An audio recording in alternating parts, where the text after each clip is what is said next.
Better shake your booties for black girl nerds. There's such a layered approach to storytelling with this. A lot of people want to make it a Bonnie and Clyde thing, but there's so much more to that.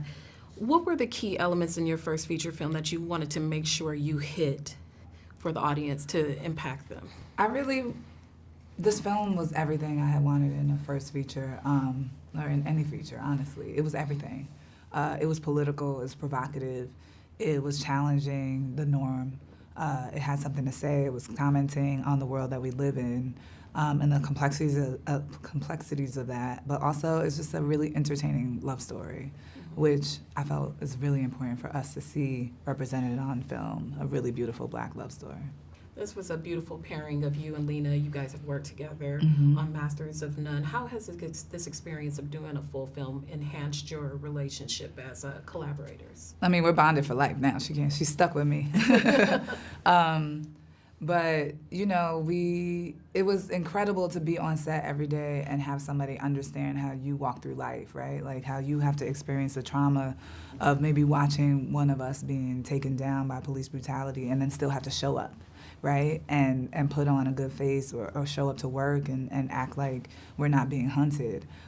It was incredible to have a sister to call at night to rant and rave over and to challenge, you know, what we were doing, or express my frustrations, but also that I could collaborate with and we could really elevate each other's work. You know, she has this beautiful poetry that jumps off the page and she's able to kind of give it over and allow me to breathe life into her words. Despite all the chaotic things that are happening as the characters reach from beginning to end, there's still a beautiful melodic, like symphony undertone to everything they're experiencing. How do you create that energy on set and within your actors? You know, I try to pull from my own life experience, which is never lives in one space, right? Like there's a lot of tension sometimes and there's a lot of obstacles, but also being able to enjoy the moments and being able to celebrate and being able to smile and laugh and dance at the same time.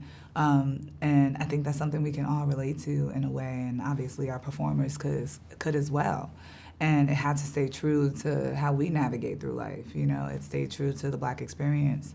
And so I would try to set each scene in authenticity. You know, if it was a joyous moment, then that's what it felt like. And if it was a challenging moment, that's what it felt like. And sometimes the universe was doing it for us. Like we started in Cleveland in a polar vortex where it was minus 15 degrees out and we would have to take breaks every 15 minutes so people wouldn't get frostbite.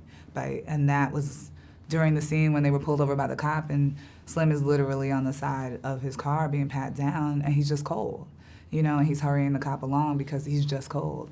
And it was, you know. Okay, you have to get out of town tonight and go on the run, and you can only take maybe 3 or 4 things with you. What are must-haves if Melina has to go on the run tonight? Oh my God, that's probably the hardest question anyone has asked me. I would take, this feels like choosing babies. I'm like my mama, my daddy, and my man.